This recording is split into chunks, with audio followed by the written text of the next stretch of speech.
Recursos financeiros são os convênios que você gerencia, que você tem que acompanhar o tempo inteiro, que você não pode perder o recurso, que você precisa depositar a contrapartida na data certa, você tem que prevenir a tesouraria, que ela tem um... Vamos imaginar um convênio. É muito difícil convênios com contrapartidas altas, mas vamos imaginar que o prefeito pegou lá um recurso para comprar uma emenda parlamentar e ele decidiu comprar uma retroescavadeira. Isso é um caso real. Ele decidiu comprar uma retroescavadeira. Aí ele conseguiu um recurso de 150 mil, mas mesmo no Ministério da Agricultura, mas mesmo assim ele quer comprar a retro. A retro hoje está ficando 300 mil. Então, a contrapartida aí eu dou 50% do recurso. Aí, o que você precisa fazer? Você precisa, o gestor, é lógico, isso foi o gestor que quis, né? Então, ele está ciente, você tem que deixar ele bem ciente. O gestor, uma retro custa 300 mil. Eu peguei aqui 3 orçamentos e eu tenho aqui em mãos a mais barata que o senhor pode conseguir aí é 270 mil. Então, assim, a contrapartida é alta. Mesmo assim, o senhor quer? Quero. O senhor sabe que o senhor tem que depositar essa contrapartida, o dinheiro caiu esse mês, até o mês que vem essa contrapartida tem que estar em conta? O senhor tem que estar ciente disso. Deixa ele ciente, se mesmo assim ele quiser, você agora precisa estar orientando a tesouraria. Porque o tesoureiro, às vezes, ele não sabe o que é que o gestor definiu com você lá e ele não tem esse dinheiro. Então, você tem que deixar o tesoureiro mais ou menos organizado. Olha, tesoureiro, eu vou precisar de uma contrapartida na data tal, mais ou menos aproximado, para o mês tal, para a gente comprar uma reta. O prefeito quis essa reta, mesmo assim, sabendo que a contrapartida é alta, qualquer dúvida você pode conversar com ele, mas eu vou precisar dessa contrapartida no mais ou menos mês tal. Você fala e você oficializa. Além de falar, você manda um e-mail. Ou você manda um ofício, eu não sei como vocês tratam nos seus municípios. Hoje em dia, e-mail resolve muito, mas o ofício protocolado também ajuda. Protocolar ofício, você tem que. Isso é um assunto melindroso em prefeituras pequenas. Então, deixa eu te orientar aqui nesse caso. Quando você está numa prefeitura muito pequenininha e que você faz um ofício ali, uma comunicação interna, um ofício e protocola com o tesoureiro, às vezes vocês são tão amigos, tão próximos, e ele fala assim, poxa vida, para que isso? Tem necessidade desse ofício? Então mas se você prefere assim, às vezes o e-mail não funciona com ele, às vezes a pessoa que não lê e-mail, precisa ser ofício mesmo, então tá, você precisa conversar com ele antes de entregar esse e-mail, para não criar uma indisposição dele com você.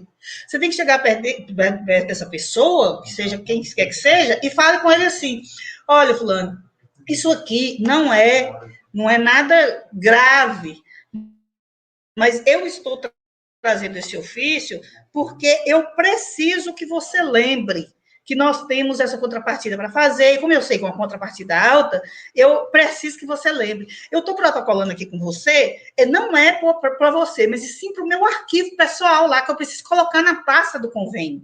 Eu preciso deixar isso formalizado lá no convênio.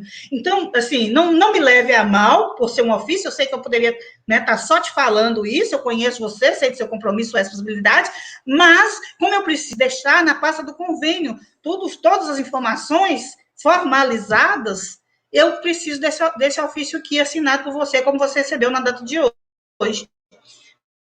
Então, faça o favor de assinar para mim e trate isso com cordialidade, com respeito, com consideração à pessoa, porque senão você corre o risco de criar uma barreira aí.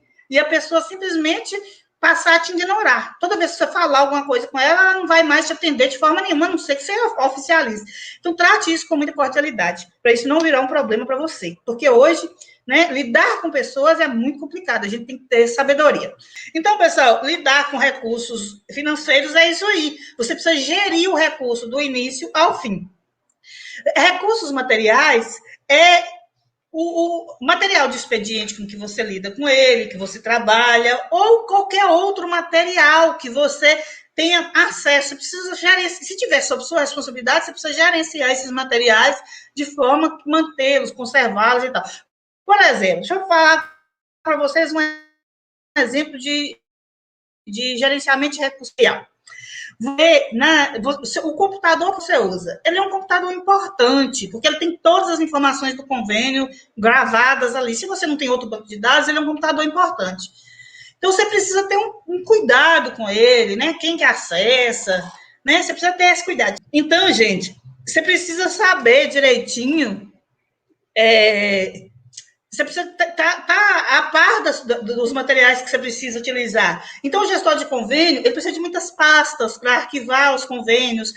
Conforme a organização dele dentro do município, ele precisa de arquivos, ou de pastas suspensas, ou arquivos que ele guarda as pastas, conforme é melhor para você, não existe regra, é o melhor para você. Eu arquivo convênios em execução em pastas suspensas, porque eu vou lá rapidinho, pego a pasta suspensa na gaveta e já me atualizo ali do convênio.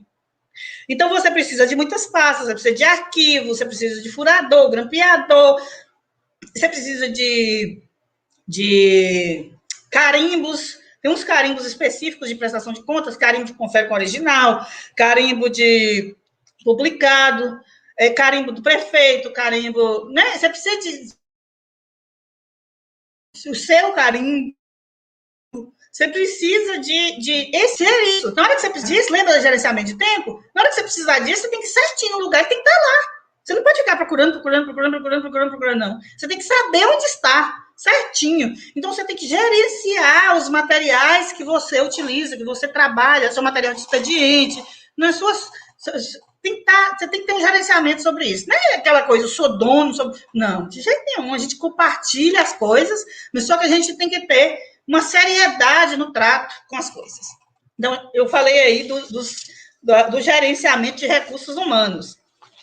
Habilidade de comunicação, que é tão importante como gerenciar tempo, gerenciar recursos humanos. Eu já falei dessa habilidade de comunicação no gerenciamento de recursos humanos, né? Então, eu acho que isso ficou claro. Gentileza, urbanidade, seriedade, sobriedade no trato com as pessoas, sempre, sempre. Não é a primeira vez, não. É a primeira, a segunda, a terceira, a 10ª, se precisar entrar em contato com aquela pessoa pelo mesmo motivo. Você tem que ter a mesma cordialidade, tá? Liderança. Isso aqui, às vezes, acontece das pessoas dizerem, Adriana, mas eu não sou muito de liderança e tal. Eu gosto de chegar lá, fazer meu serviço e ir embora. Liderança se desenvolve. Você constrói, você cria, você se obriga a fazer as coisas. Como você é um líder? É mandando? Não, de forma nenhuma. Você é um líder de acordo com suas ações, agindo de forma correta, sendo ético, sendo comprometido, sendo responsável.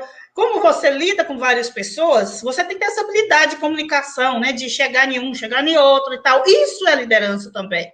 Então, é a sua maneira de agir que vai determinar a sua liderança. Não existe mais não existe, pelo menos assim, não é aceitável, não é agradável aqueles líderes mandões mais, aquela pessoa que chega, pede e tal. Existe ele? Existe. Por isso que eu corrigi. Porque existe. Você tem que saber lidar com eles. Você tem que saber lidar com eles. Porque, por exemplo, se você tem um secretário no município e ele é extremamente mandão, chato, desagradável, você não vai ser chato porque ele é chato, não. Ele é desagradável com você e você é gentil com ele. Ele te pede uma coisa para de tarde, entregue de manhã. Então, isso essa capacidade de liderança aí que você precisa ter. Então, essa liderança, ela não é definida né? Na verdade, ela é definida pela capacidade que você tem de lidar com essas situações difíceis, desagradáveis, e com cordialidade, com respeito, com segurança, com seriedade. Eu por exemplo, eu falo muito isso com a minha equipe, né? A gente discute muito sobre isso. Por exemplo, prefeitura, tem muita gente que gosta de ficar ali no cafezinho, batendo papo, né? Demora mais de 10 minutos, 15 minutos e tal.